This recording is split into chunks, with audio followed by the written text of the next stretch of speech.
I'm starting off this reading vlog with The Last Time I Lied by Riley Sager. This is a psychological thriller. This is one of my last books of his that I own that I'm going to be reading.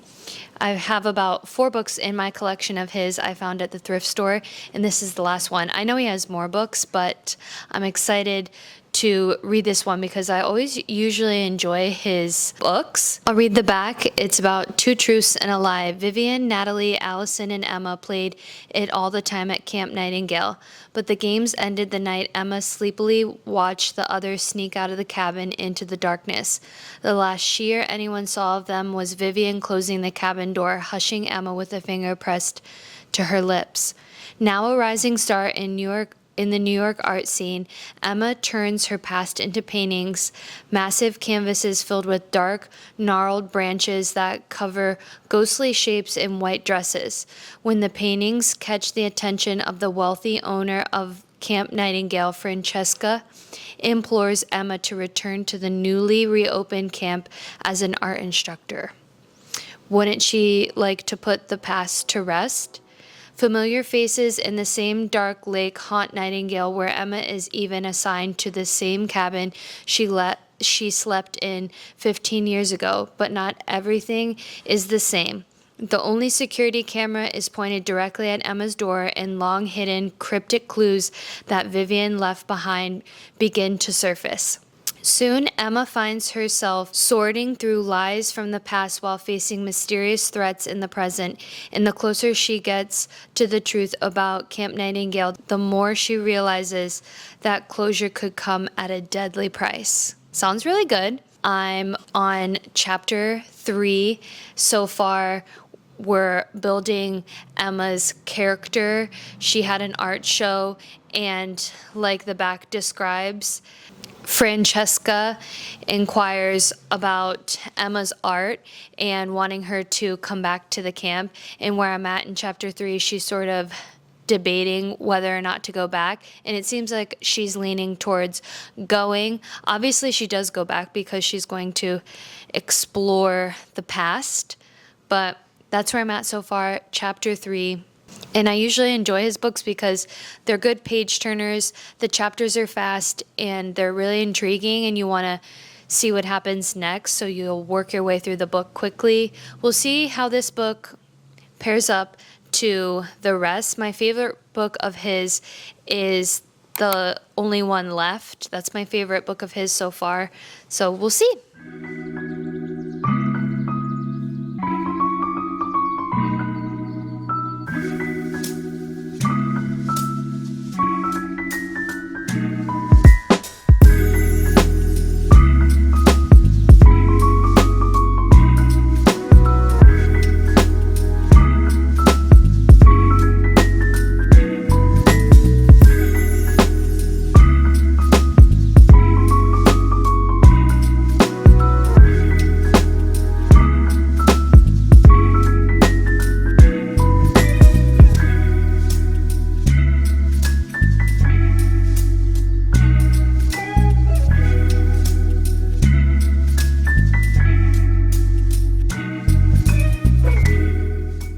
To debrief. I'm on chapter 11, page 107, and I have some questions that are starting to compile in my brain, and if I go too far, I'm going to answer the questions.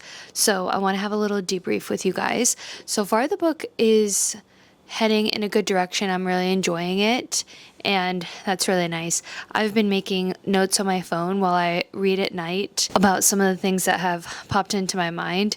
So at the end of chapter 6, one of the campers, Sasha, she talks about how she researched the camp area, and there's some things geographically that there was some settlers there where it kind of seems like the land is somewhat haunted, and I don't know if that's going to play into how the girls went missing, but it also, the writing is sort of gearing towards Emma being suspicious, but I feel like that's too obvious. So I'm feeling like she probably did something.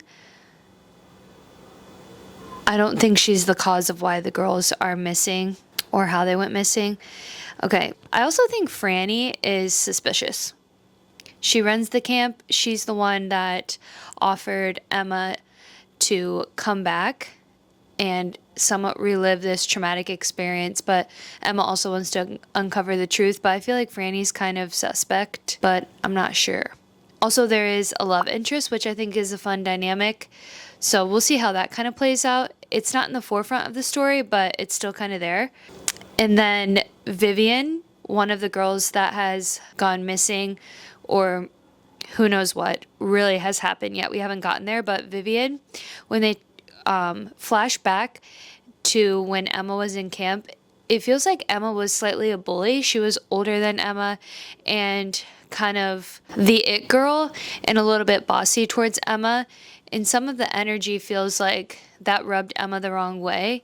And then I'm thinking, did something provoke Emma to be upset with Vivian?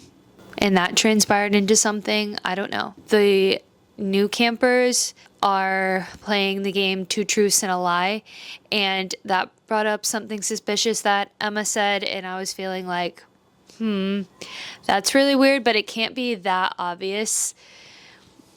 So then where I just ended at the end of chapter 10, something really weird just happened that Emma noticed in the cabins at the camp that is a game changer and ticks another point for Franny being weird. Anyways, I'm really enjoying this. I'm reading on the couch, but I came in here to take a little bit of a break because Bree's playing a game in the living room and I wanted to debrief with you guys. But also, another huge win as a book girly is, I don't know why this took me so long, but I downloaded the Libby app on my iPad and I was like, you know what? I think I probably could try and get a book off of Libby and use it on my iPad like a Kindle, because I don't have a Kindle, but I only use Libby for audiobooks. It's through your local library, and I was like, you know what, maybe I could try and do a book, and this is a game changer. So I've been reading at night on my iPad. It is heavier than I would assume a Kindle is, but it's not a big deal. It's still nice to have something that's compact and on the go, because I can also have the book on my phone. So if I'm somewhere and want to read, I can read it on my phone and not have to have the book with me always. I don't know why this has taken me this long to discover this, but yeah, you can use Libby on an iPad or your cell phone to read books. You don't have to have a Kindle. I don't know what took me so long to figure that one out, but better late than never. We are in desperate need of a catch-up on The Last Time I Lied, where I'm at. We have to get into all of it. I have been reading. I think it's about a week since I checked in, but I have been reading quite a bit. I am right before part 2 is about to start, and the title of part 2 is And a Lie. I thought this would be a great place to stop because I'm about to get a lot of answers and I want to check in before I find out what happened. So far, the mystery is still there in this book, and that is a really good sign. One thing, I don't know if I mentioned this before, but one thing I predicted did come true, and it wasn't something that was major, just a character sort of flaw in Vivian that I noticed. I was thinking this is going to catalyst a problem between Vivian and Emma, which it did, but it's not a major part of the story. But I marked a couple spots that I wanted to talk about, talking points, so that I wouldn't forget when we were going to catch up. So on page 197 when they talk about what the land was used for in the past. I don't know if this is going to be a spoiler, so if you're going to read this book, pause right here and skip. I'll put the time number right here to when I'm not talking about the spoiler, but just in case, if you're going to end up reading this. But they talk about how the land in the past, what it used to be used for, and it actually was an insane asylum called Peaceful Valley. And I feel like that's definitely a huge underlying theme in the story, because it has been brought to light that she has some mental health. And I kind of think there's going to be something with Emma's perception of reality of the three girls missing, and also in the current time with the girls in the cabin she's currently staying with. I'm not sure she's really grasping reality. And so I'm thinking there's definitely a connection between Emma's mental health and them bringing up that the land of the camp has been used for an insane asylum. That is a tongue twister, but yeah, so I'm thinking that's a major thing. Okay, the next thing that I bookmark is on page 234. Becca and Emma are talking about Vivian and how she was like in the past. And Becca talks about how she was close to Vivian and that Vivian had lost her sister from a drowning incident, and then it triggered Emma because Emma was trying to get swim lessons from this really cute camper, Theo, and then Vivian stole the moment by fake drowning, like acting like she couldn't swim, and come to find out she was faking that, which is really not okay, that you're connecting a traumatic experience like losing your sister to drowning and then faking that you're drowning for male attention. That's not normal. So if that really goes to show Vivian's character, that's how she is in the book. So I thought that was pretty ruthless. Vivian has some character flaws. I've been so eager to finish this. We're getting married in literally 10 days, and so I want to finish this before the wedding. Look how much I have left. And I'm sort of starting to stress. We're getting into the thick of it here.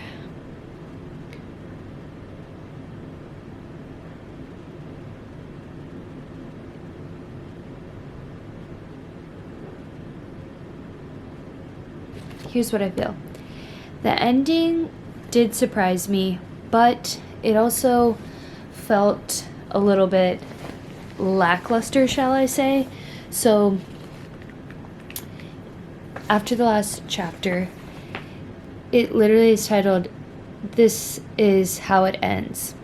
And it just explains the remainder, wraps up the story, and gives one last shock factor to the story, which I was surprised, but I feel like just writing it out, what happens, and tying all the loose ends up is kind of a poor way to end the book. Like, I think you could have weaved in the ending into the last few chapters instead of just kind of giving it 3 pages and wrapping it up. I don't know.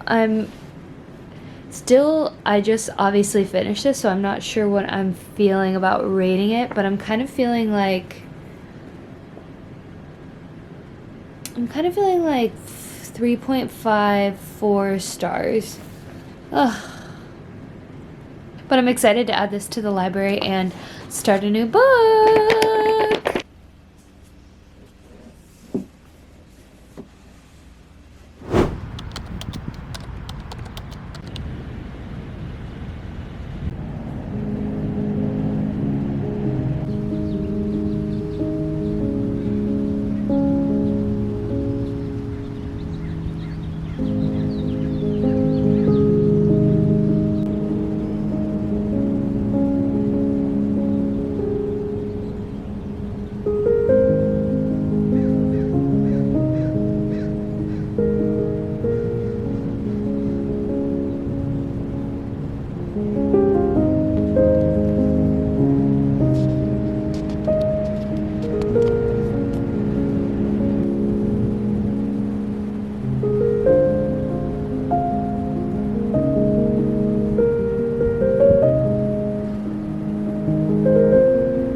As you guys saw, I started a new book reading at the park the other day.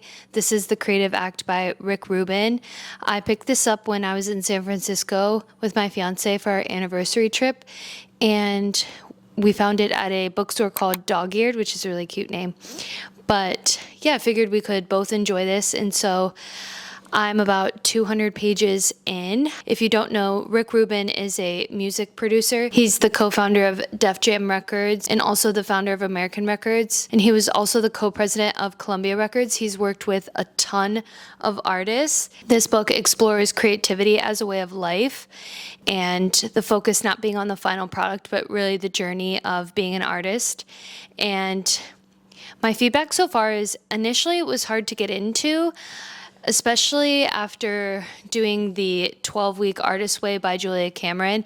I did feel like the first couple chapters of this book were hard to get into, and also the chapters are super short. They're like 2 to 3, maybe 5 pages max. So sometimes you don't feel like you're really getting the juice of the concept, but as the chapters have progressed, I've been able to find bits of wisdom that I enjoy. So far, I'm not feeling like this is the most expansive in terms of opening yourself up to your creativity, but I do think it's good. It's a nice palate cleanser from reading fiction.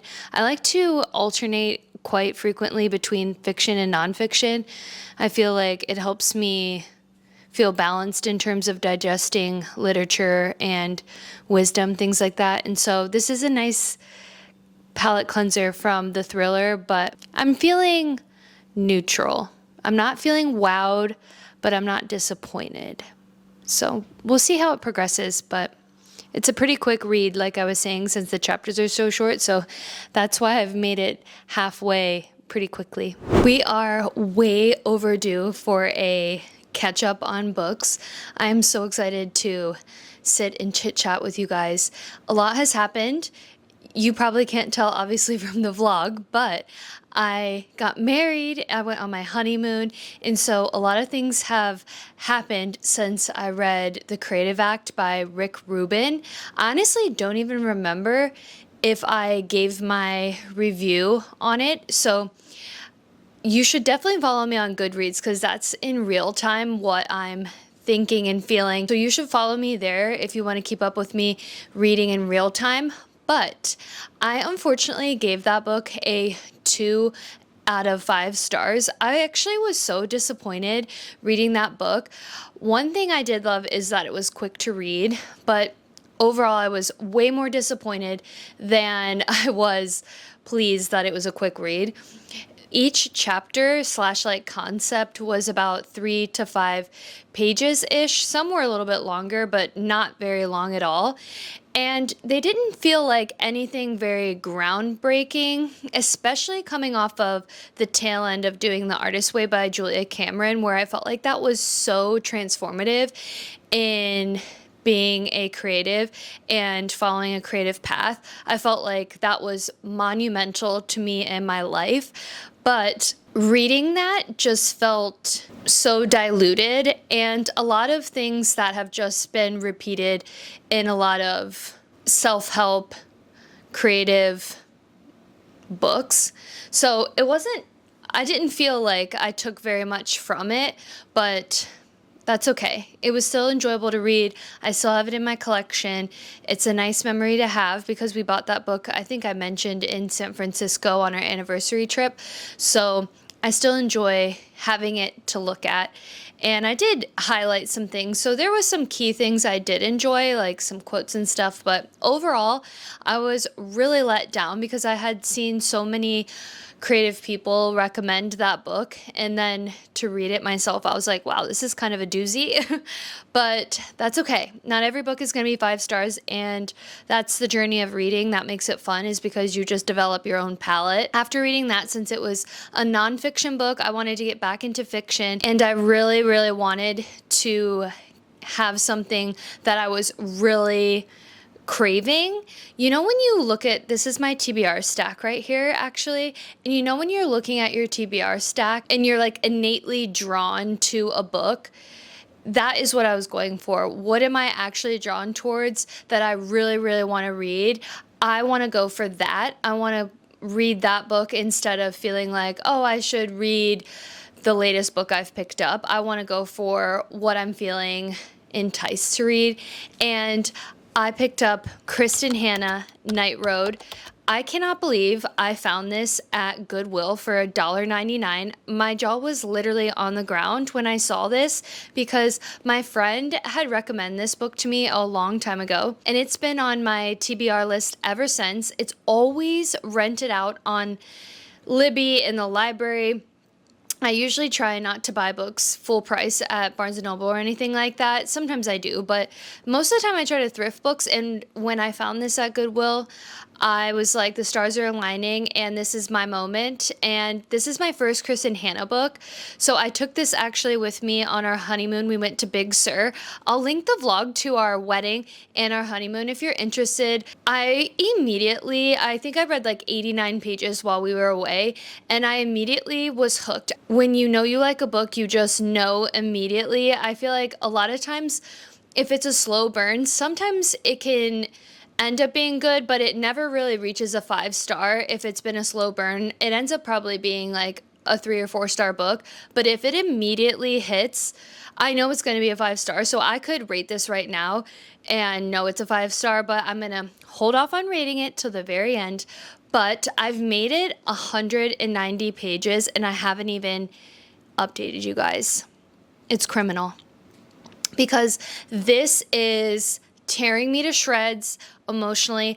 Last night I got to the peak of this book. I was crying, trying to go to bed, and my spouse was like, do you think you should watch something lighthearted before you go to bed so I could take my mind off the heartache?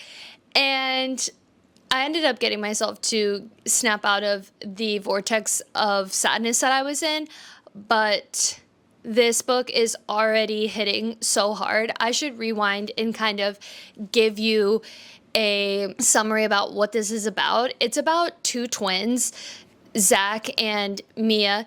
Mia has a best friend that she meets in the first day of school. Her name is Lexi, and Lexi comes from a different economic status than a lot of other kids her age, and she grew up in foster care because of her mother. And so when she makes friends with Mia, it's like their worlds just click and they instantaneously become best friends and like essentially sisters.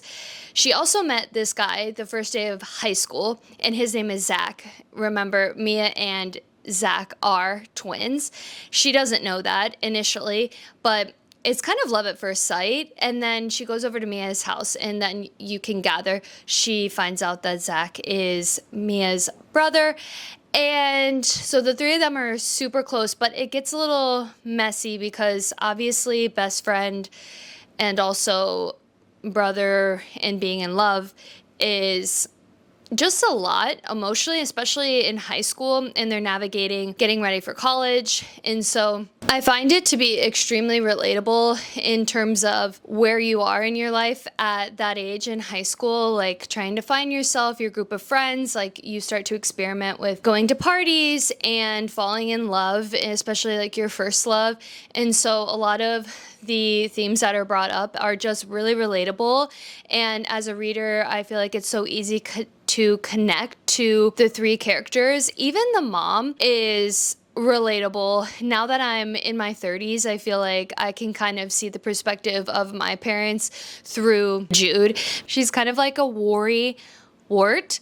She's worried about the kids' safety, not drinking and driving, going to these parties, getting into college. Like, she's kind of a helicopter mom, but you can also empathize with her because It's like when you're older and you reflect, you're like, wow, I was kind of living without fear. And that's ultimately a healthy thing because you're learning boundaries and limits as a kid. And I think that's healthy. But when you're reading it, you're like, oh, don't do that, don't do this. But you're also like, oh, enjoy these moments. You know what I'm saying? So that's sort of the dynamic where I'm at right now. I don't want to give too much away. The three of them are preparing to go to college, and Mia and Zach get accepted to a college that they've been dreaming of going. Mia's kind of codependent on Zach, and so that is a huge factor in the three of their relationship dynamic. Mia is not as privileged as Zach and Mia in terms of going to college, so she's going to have to stay and go to community college, and that's also putting a strain on her love for Zach. I didn't mention, but this is set in Washington, the state of Washington, near Seattle, and so it gives that cozy vibe of the Pacific Northwest, which I absolutely love, love, love.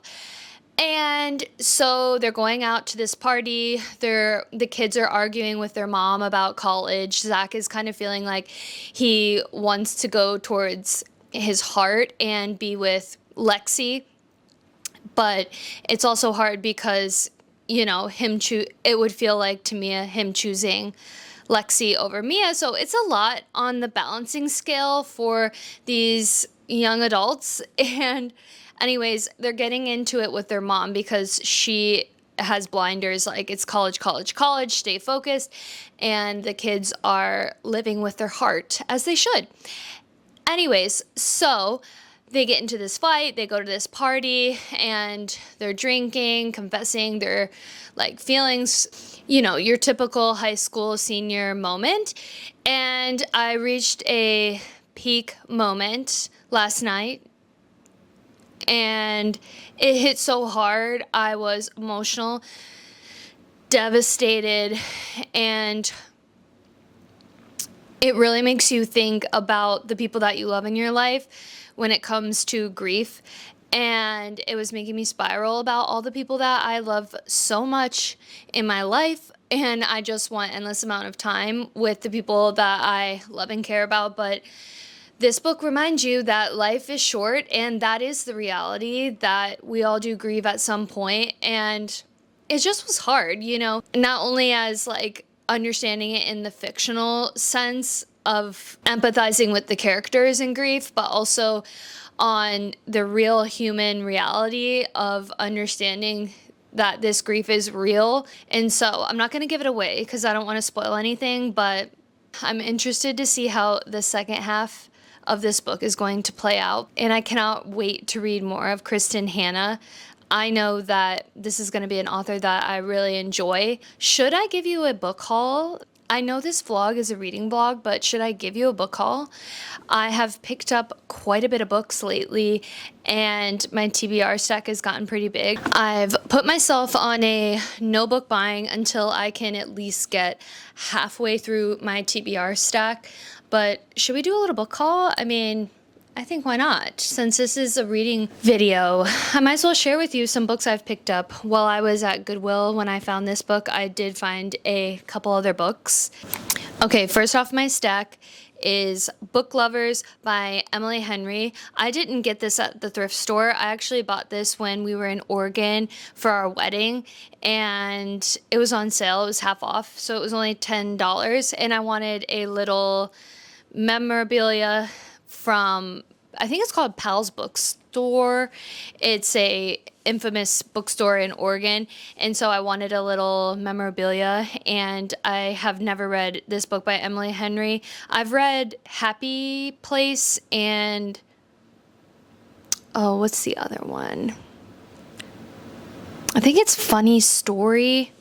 I can't remember.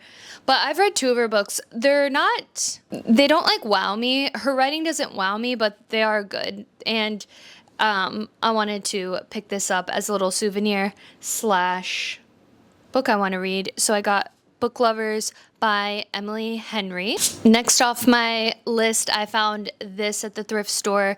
This is The Secret History by Donna Tartt. This is a dark academia book. I actually was going to read this after the Creative Act, but I was not in the mood for this. I kind of feel like I want to read this closer to fall since it feels dark and the vibe of fall, but I'm excited to read this. I haven't read anything by Donna Tartt, so I feel like this is going to be a good intro to her books, and I'm excited. The next book I actually bought this at Barnes & Noble. This was half off, and it's called A Little Life. I don't know how to pronounce the author's name, but this went viral like 2 or 3 years ago, I think, and I've heard it's a huge tearjerker and at moments can be triggering. So I've put this one on hold because I've been in a happy time in my life. Like I was saying, I just got married and everything, and I'm like, that would be borderline diabolical to read this book while I'm on my honeymoon. So I've put this one off until I would say probably fall time as well. The next book, I got this one at Goodwill for $1.99. Then She Was Gone by Lisa Jewell. I have seen a lot of folks in the reading community read this book and say it was good, so I'm excited to read this. It's a thriller and seems like a quick read, so I'm excited to read that one. The next book I found at the thrift store when I found the Kristin Hannah book is Beach Read by Emily Henry. Again, I'm excited to read this one. I should read this before the summer is over. Maybe I'll read this after the Kristin Hannah book, because this would be a nice pool read before summer's ending. And then the next book I found at Goodwill when I found Beach Read and Night Road by Kristin Hannah. This is also by Donna Tartt, and she's thick. I can't believe I found this for $1.99. This has got to be like a $30 book originally, but this is The Goldfinch. I don't know much about this book, but I've heard really good things about it, as good ratings on Goodreads, and so I was excited to find this at the thrift store. The next 3 books I found here are actually from a free little library. You know, like when you go into your local neighborhood and they have the little houses that you can leave books and take books, and I'm really excited. So I found Housemates. This is by Emma Eisenberg, and I've never read anything from her, but the cover is stunning. The next one is Cougar Claw. This is a thriller mystery book. Never heard of the author, is Carrie Griffith. I feel like this will be a good one for the fall time as well, maybe like Halloween time. Last but not least is Elaine Hildebrand, The Swan Song. I think this is the 4th Nantucket book. I'm in love with the 5-Star Weekend. I have it right here in my library. This is one of my favorite books. It's a 5-star for me. I am obsessed with this book, and I was so excited to find The Swan Song in the free library because her books are just like a feel-good book. They kind of give like a Nancy Meyer movie if it was made into a book. You know what I'm talking about?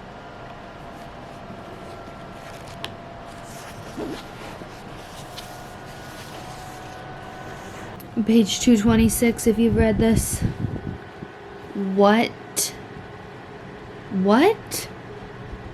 This is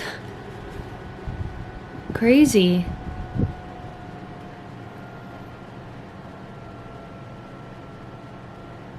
Oh my God.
I've taken a fresh shower, and you can probably hear the outside world because the window is open. It's pretty windy tonight here in California, so I apologize if you can hear anything, but the fresh air feels really good. I'm comfy cozy, and I'm on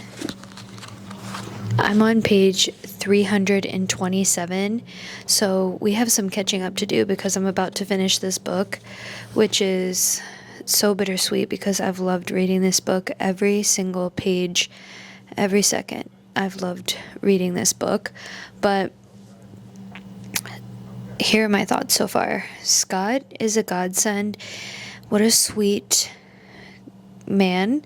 I feel so grateful that Lexi has him in her life. Also for Ava, she's a blessing too. But on the flip side of the emotions of gratitude, I'm feeling so much frustration towards Jude. I feel like she's just getting under my skin, but I also have compassion because I can understand where she is emotionally, but it's also frustrating at the same time. And I feel like Miles and Zach are somewhat emotionally neglected due to her emotions. I'm kind of beating around the bush because I'm obviously so far into the book that I don't want to give any spoilers away, but that's what I'm kind of feeling so far towards the characters. I actually had a mini emotional, like I'm feeling like choked up even saying this right now, but I got a little emotional at dinner talking about this book, just kind of what I talked about earlier. This book really hits home in terms of loving your people and knowing that life is short. And so I've kind of been sitting on those emotions. If you guys are new to my channel, I live in California with my partner, but I'm originally from Ohio. All my family lives out there. So a book like this is just making me feel like I miss my family. I want to hug them. And it's bringing tears to me. So I should get reading. Hopefully the last couple of chapters of this book doesn't make me cry anymore. But this book has made me feel so deeply. But I'm really grateful for that. I enjoy a book that moves me and makes me think. So for that, I'm grateful. But let's get into it. We're at the final stretch. What am I going to do when this book is over?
Coming to you live from the park. Oops. I thought I'd take myself on a little reading date here at the park. So you guys saw, I made my coffee. I was experimenting at extra blueberries because I made blueberry muffins. So I made a blueberry syrup. And then I added a little bit of the homemade vanilla syrup we have, and it's so good. We need to debrief about Night Road by Kristin Hannah. You guys saw my reaction from the ending of the book. Shattered me and had me in tears. I would rate that book 1,000,000 out of 5 stars. Like, by far my favorite book I've ever read. I don't think I've ever read a book that has touched me that deeply and moved me that deeply. Everything came full circle, and it was just such a beautifully written book. I'm obsessed with her writing and the way she does storytelling. So I definitely want to add another book by her to my TBR. But after reading that, I did need a few days to kind of recalibrate. It did have this layer of sadness over me reading the book. And as you saw, just making me reflect a lot. And so I felt like I need to read something lighthearted, lift my spirits after that heart-wrenching book. So I picked Beach Read by Emily Henry. I figured also, since the summer is ending, I want to read this book in the summertime and kind of wrap up my summer reading with this book, because I have tons of fall books that I'm excited for and that kind of fit the fall vibe, and I feel like I need to read this before the summer is over. And it's, like I said, it's perfect. This will be nice and light and refreshing. The back of this book says Augustus Everett is an acclaimed author of literary fiction. January Andrews writes best-selling romance. When she pens a happily ever after, he kills off his entire cast. They're polar opposites. In fact, the only thing they have in common is that for the next 3 months they're living in a neighboring beach house, broke and bogged down with writer's block. Then one hazy evening, one thing leads to another, and they strike a deal designed to force them out of their creative ruts. Augustus will spend the summer writing something happy. In January, will pen the next great American novel. She'll take him on field trips worthy of any rom-com montage, and he'll take her to interview surviving members of a backwoods death cult, obviously. It says in parentheses, everyone will finish a book and no one will fall in love, really. I kind of like when fiction books are centered around a character that's careers in writing. Kind of feel like it's cute. So we're going to read this, we're going to sip our blueberry vanilla latte, and we're going to just enjoy this summer read.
I'm on chapter 10, so I'm like 100 pages in. I felt like it would be a good time to kind of pause and recap what my thoughts are, what I'm thinking, what I'm feeling. To be honest, it was kind of hard to get into this book. Last night is really where I took a turn in starting to enjoy the book. I was actually riding on the bike at the gym reading, and I don't know if it was like the endorphins going or what, but I felt like I was starting to pick up more interest in the storyline, which is kind of nice because, like I was saying, it's been a slow start to get into it, but nonetheless, here's what I'm thinking. So far, January, the main character, has a love interest. It's like enemies to lovers with Gus. They went to college together and they didn't really vibe back then, and now they are neighbors again serendipitously, which is kind of interesting that life brought them back together. It's also an interesting time for January in her life because she's actually spending time at her dad's second home that was actually for his mistress, which is really unfortunate, and he passed away. So she's kind of going through a lot emotionally, and also her mom has gone through chemotherapy twice. So that kind of paints the picture of where she's at emotionally, and also why January as the character is a writer of romance, because she's like a hopeless romantic, and it helps distract her mind from all the hard things. Actually, I marked a page that I really liked, how Emily Henry wrote January's character's feelings towards being an author of romance. January says, "Mom's first diagnosis taught me that love was an escape rope, but it was her second diagnosis that taught me love could be a life vest when you were drowning." And I felt like that was really beautifully said as to why January writes so much romance. But on the contrary, Gus, he writes the complete opposite. And so they bump into each other and they go to this book club, and one thing leads to another where they're essentially putting this competition on each other to write each other's genre, because they are being pressured by their team to produce a new book, and they're both like in a writing rut, and so they agree to write each other's writing styles and do like research together. And right before I ended the last chapter, he said, "You have to promise me one thing, that you don't fall in love with me after this." And I'm like, they definitely will fall in love. But I know there's got to be some sort of plot twist in this where it's not just flatline, like they fall in love. That can't be. So I'm interested to see what the plot twist will be. But like I said, it's been taking me a while to get into this. So I'm kind of hoping I can trudge through some of this and wrap this book up. I will say, I don't necessarily love an enemies to lovers trope. I feel like sometimes it can be really frustrating in terms of the reader for me to feel like one of the characters, usually like typically the male, is like rough and hard to love, like won't let his walls down to be loved, and then the girl is like a hopeless romantic and has these like secretive feelings, and they inevitably like become more and more vulnerable where they express their love for each other. So it kind of becomes predictable, but I'm interested in seeing this through, so we'll see how it all plays out.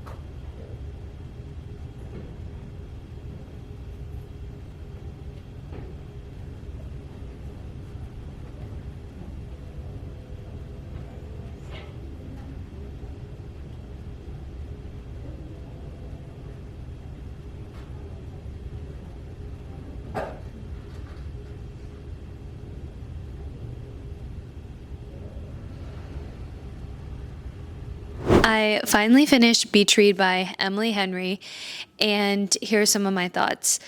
I actually did end up getting invested into the story and into January and Gus as characters. I think the last time I spoke with you guys, I was kind of struggling to get into the book, and it was taking me a while to really enjoy and connect to the story. But I ended up really building a love for January and Gus. Those are the two main characters. And I liked how by the end of the story, the storylines from multiple characters kind of interconnected and brought the story full circle. I felt like that was a really nice way for Emily Henry to wrap up the story. And I really enjoyed that. There is also some spiciness to the book. They did make it to home base, if you know what I'm talking about. So I would say the spice level rating on the book is about a 3.4 out of 5. It's not PG-13, but it's not 50 Shades of Grey. But I felt like it added to the story. It was nice to really feel the tangible chemistry between the two characters, which I really liked. The end was actually more emotional than I thought it was going to be. I thought after I read Night Road by Kristin I had escaped the sadness. But that's the thing about books. You kind of enter the world of the unknown. You have no idea really what is going to unfold. And there was a bit of grief and sadness, but January and Gus's resolution with pain and grief and stuff like that made the storyline less heartbreaking and crushing as Night Road. So I felt like it gave the story depth, but it didn't like completely break me like Night Road. But I felt like the story had more layers than just the romance aspect, which proved me wrong in the best way. So my rating for Beach Read is 4 out of 5 stars. The only reason I didn't give it 5 stars is because I would have liked to hear more of Gus's perspective. I kind of like a dual timeline or dual narration. Like either you're going between two different timelines in the chapters or you're going between two different characters' narrative. And I kind of wish that we would have gotten more of Gus's perspective, feelings, emotions, things like that. But overall, I am pleasantly surprised. I think this is so far my favorite Emily Henry book. I did have a friend tell me that Book Lovers is really good, and that's in my TBR if you remember from earlier in this vlog. So I'm actually now excited to read Book Lovers now that this has put a little pep in my step for Emily Henry. But this really commences my summer reading. It's actually sort of overcast today, and the vibes are starting to feel like fall is approaching. It's already the middle near end of September, which is wild. I'm excited to get into some fall reading. Let me know if you guys enjoyed this reading vlog. I actually had so much fun filming this. This essentially was my entire summer of reading, and it was fun to document it with you guys. Let me know what your favorite books this summer were and what you're planning to read in the fall. And I'll see you in the next one. Bye!